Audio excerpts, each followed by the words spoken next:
The Amazing Spider-Man. We've gotten to that part of the series, ladies and gentlemen. The Marc Webb duo movies that was supposed to be a trilogy that ended up not becoming a trilogy. Andrew Garfield is the star of this movie. He plays Peter Parker, and this is basically Sony marketed it as the Untold Story of the beloved Webhead, the new ideas and new storyline that we're going to be doing.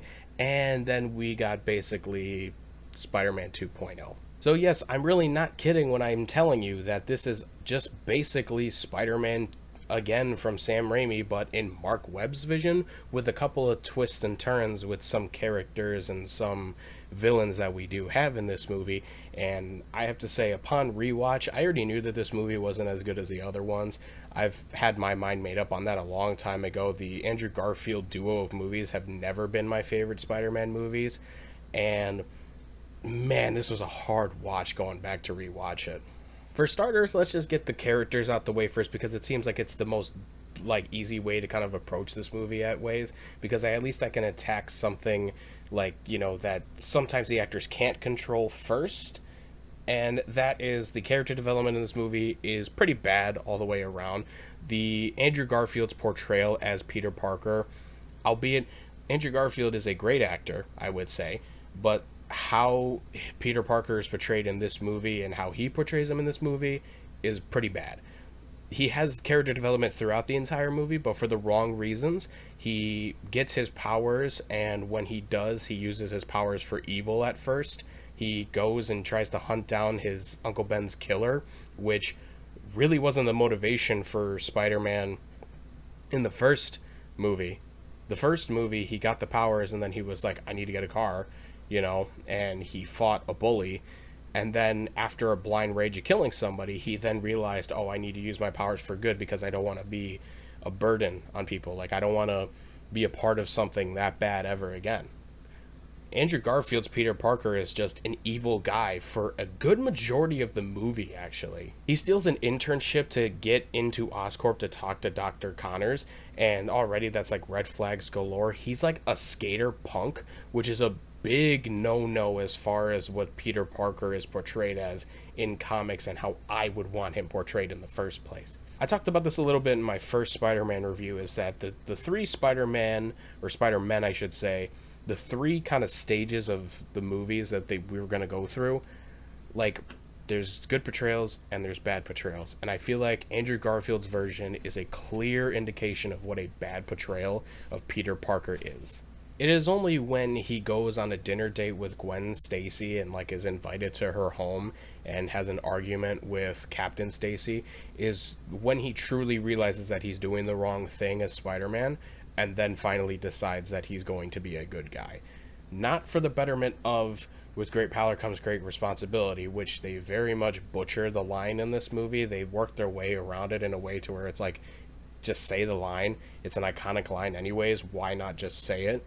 But either way, Peter doesn't become a good guy and doing Spider-Man things for the right reasons until he ends up getting to the bridge sequence, and that just becomes a complete, like, we're halfway through the movie now and you're just now realizing you gotta be a good guy. Like, that's inexcusable in character development, in my opinion. Another pretty horrible example of character development is Gwen Stacy. She's there in these two movies as, like, the difference of what Mary Jane Watson would have been, because this movie feels a lot like of what Sam Raimi fans, like what people weren't a fan of in that first movie or that first trilogy, and they do the complete opposite in these two movies. Gwen Stacy is there to be an independent person, an independent female character in this duo of movies, but she's given nothing outside of that. She's just the love interest of Peter Parker. She does really dumb things throughout both movies, and it's hard to gravitate towards that, and it's hard to connect with that, because also, I think the love interest between Gwen Stacy and Peter Parker, how Andrew Garfield and Emma Stone portrayed these characters, is fucking brutally awful. They do a lot of weird, awkward, like, dating sort of, like, quips, like, oh, I'm just gonna get close and, like, banter and, like, just make some weird, awkward banter with each other. And That's fine in like an actual relationship, like if you know somebody, which they actually were dating for a short period of time during these movies. But portraying that on screen gets old really fast. We also get one of the worst developed villains in a superhero movie ever created. Kurt Connors, Dr. Connors, as the Lizard is pretty bad. The motivation for him in this movie at the beginning is he is a doctor who is making a serum to do cross species genetics and mostly to regenerate his arm. He is missing a limb. And he is told to do this because Norman Osborn is dying. This is where we get Irrfan Khan's character, who is there for like a cup of coffee and then is just gone. And he's just there basically to say Norman is dying and you need to make the serum. So he has, like, he needs to get his arm back, or he wants to get his arm back, but he's also forced to by the businessman vouching for a guy that we never see in this specific movie. And yeah, the beauty of like him finally sprouting his arm in this movie when he uses the serum and he's like, oh my god, I finally did it, I have my arm now, and then he becomes the Lizard. Everything's just fucking blown up after that. Everything is just lost after that. His big fucking plan at the end of this movie, despite all the motivation that he had before, and apparently in deleted scenes he had other motivations with his family and his son, but that's not in the theatrical release. That's a deleted scene. So what you get after he gets the serum injected into his body is just he goes crazy, much like Green Goblin does in Spider-Man 1, and his big plan is to turn everybody into fucking lizards. What? It's such a shame for a character that could have had a lot more emotional weight and a lot of emotional development in this movie, and just to get thrown out in the wind like that sucks. But with that out of the way, let's talk about the actual plot structure of this movie. It's horrible. The movie is 2 hours and 15 minutes long. I want to say it's about 15 minutes longer or maybe 10 minutes longer than the first Spider-Man movie. And with the first Spider-Man movie, you're thrown into the thick of things pretty fucking quick. You meet Peter Parker, you meet Norman Osborn, Peter goes to the science thing, he gets bitten by a spider, and then boom, you're off and running with the development of his powers and the development of him becoming Peter Parker as Spider-Man. And same thing with Norman. With this movie, it takes a long time for them to really, like, have him don the costume, and which, by the way, the costume looks like shit. But I digress. The him progressing in his life before and then after he gets bitten by the radioactive spider is really tough to watch on second viewing. I'm looking at my watch half the time and I'm just like, man, we still got more time in this movie and he hasn't swung a web yet. Like, there's just not enough Spider-Man in this movie when it's marketed as a Spider-Man movie. And one of the other big marketing ploys in this movie is the Untold Story that we were supposed to get in this movie. And it's not there. You get a quick shot at the beginning of the movie, a quick little scene of Peter Parker as a young kid with his parents. His house gets raided, and then he's just dropped off at his Aunt May's house. And then they have to do multiple Bing searches on the stuff that happens to him. His parents' disappearance, which you find out they died in a plane crash. The radioactive spider bite. Him finding out that Kurt Connors and his dad worked together a long time ago at Oscorp. It's a lot of the stuff that you would want them to talk about isn't in here. And then a lot of the stuff that they do talk about is boring, and it's just not progressed very well. Meanwhile, if you have plot structure that is just awfully paced and awfully kind of put together, they also manage to add more stuff in there that just gets dropped. They have dropped storylines throughout the entire movie. The Uncle Ben killer is just dropped from out of nowhere. Peter just finally goes, well, fuck it, I'm not going to do it anymore because I got to deal with the lizard problem now.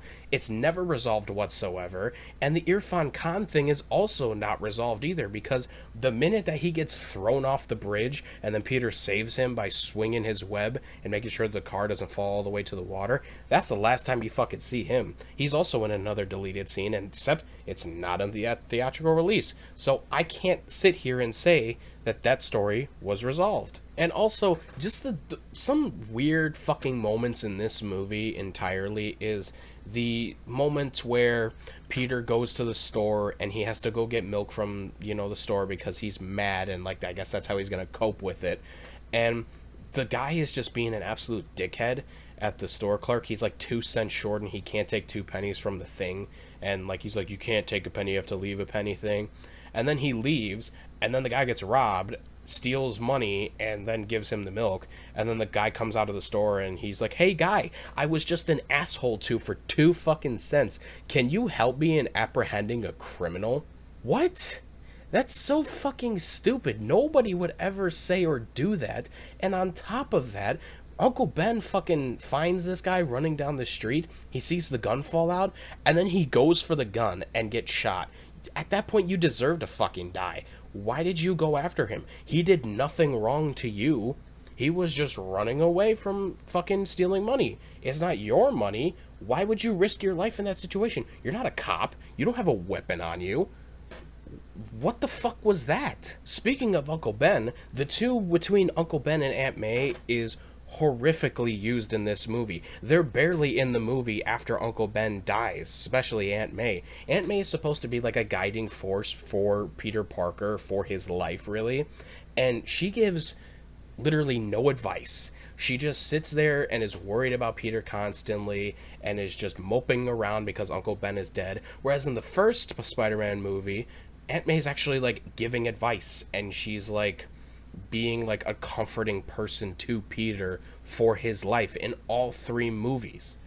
She is not that in this movie. And you may be wondering, why am I comparing it so much to the first Sam Raimi movie? That movie is, in my opinion, one of the best superhero movies ever made. It's a 5 out of 5. It's one of the greatest superhero movies ever made, right? So why compare the two?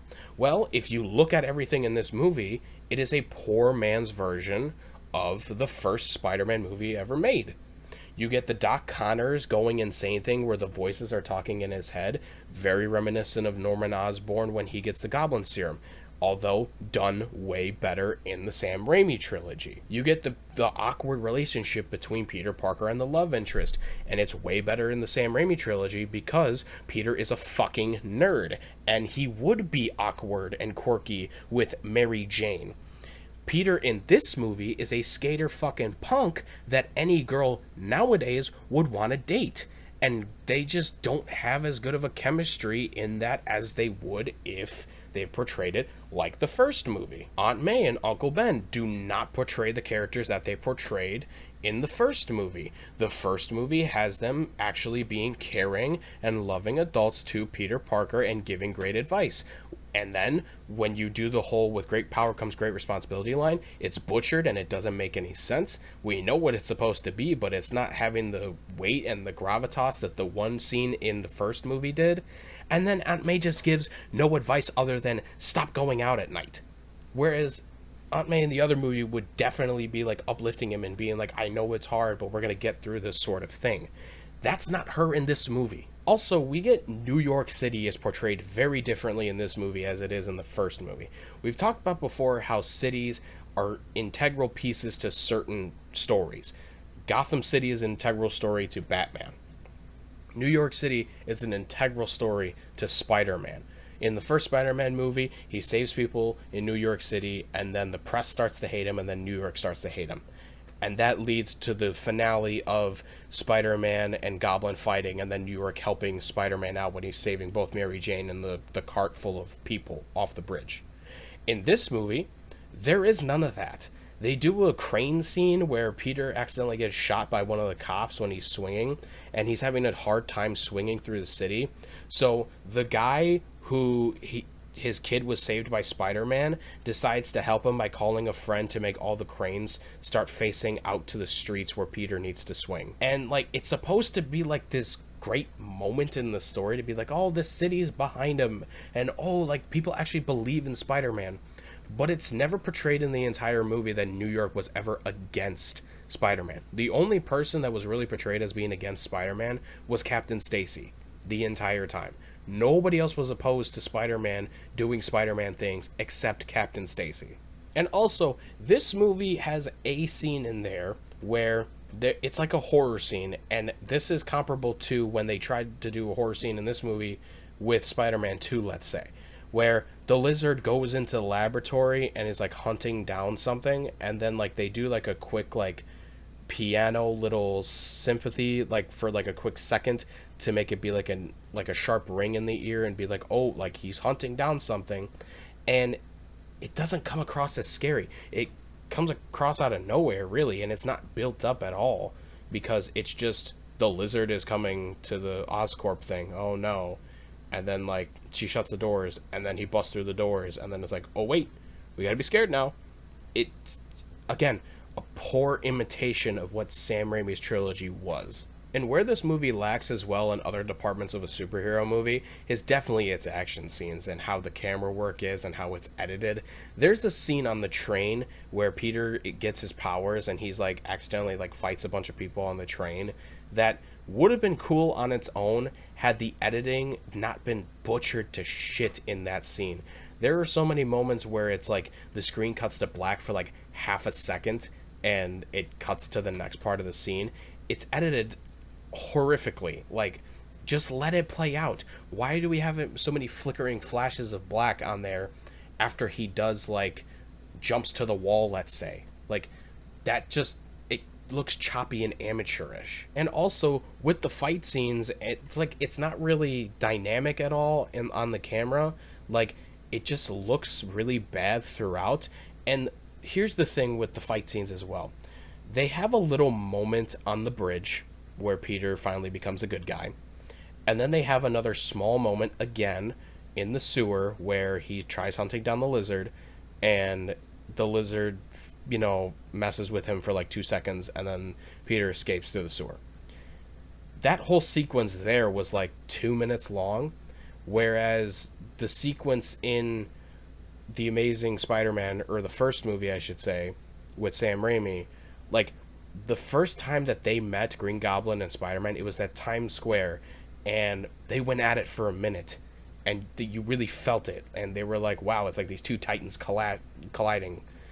This movie doesn't have that. It's just, oh, well, the lizard's here. Oh, I'm just going to stretch your chest. Oh, now we're in the water. Oh, now we're gone. The first full scene of them actually fighting doesn't come until like 45 minutes left in the movie. I think maybe they just didn't want to do as many fight scenes with the lizard in this movie with Peter Parker, because the lizard looks fucking atrocious in this entire movie. The CGI on Kirk Connors in this entire movie just looks like shit. I'm surprised that it was approved at all. But aside from all my bitching and all my moaning and all my complaining about this movie, there are some moments that I did like in this movie. There's a scene, obviously, at the bridge where he becomes a good guy, and he tries to save this kid that is in the car, and the kid's, like, not really listening, so he takes off his mask, and he's like, listen, dude, I'm just a normal guy. Look at me. I'm just a normal guy trying to help you out. And he gives him the mask after the car tries to catch it, or it catches on fire, and he's like, put the mask on, it'll make you stronger, and he saves the kid, right? It's a beautiful moment. Really like that moment. There's, you know, flashes of good stuff in this movie. When Uncle Ben dies, Flash Thompson goes up and starts to apologize to Peter Parker. I like that moment for the most part. There's the Stan Lee cameo that they have in the library where Peter and the lizard are fighting, and he's just being a librarian and then walks out. I like that moment too. And overall, Andrew Garfield as Spider-Man is a way more likable character than what he was portraying Peter Parker as. And here's the thing with this movie. I don't hate this movie entirely like the next movie I'm going to talk about in this series, but it's a giant misstep, and its marketing was so off, and it's saved by very little things in this movie, and I don't even know if I would consider it being saved because a lot of it just didn't work in the end. I'm going to give The Amazing Spider-Man 2.5 stars. Thank you guys so much for watching. I'm going to get another review on The Amazing Spider-Man 2 very soon. I'm also going to get reviews on other movies very soon. It's been a bit of a slow week this week, but nevertheless, we'll get some more reviews out for you very soon. Also, you can find me on The Andrew Paul Show, Spotify, Apple Music, Anchor, wherever you get your podcasts. That'll be links down in the description below for those playlists. Thank you guys so much for watching. I'll talk to y'all next time.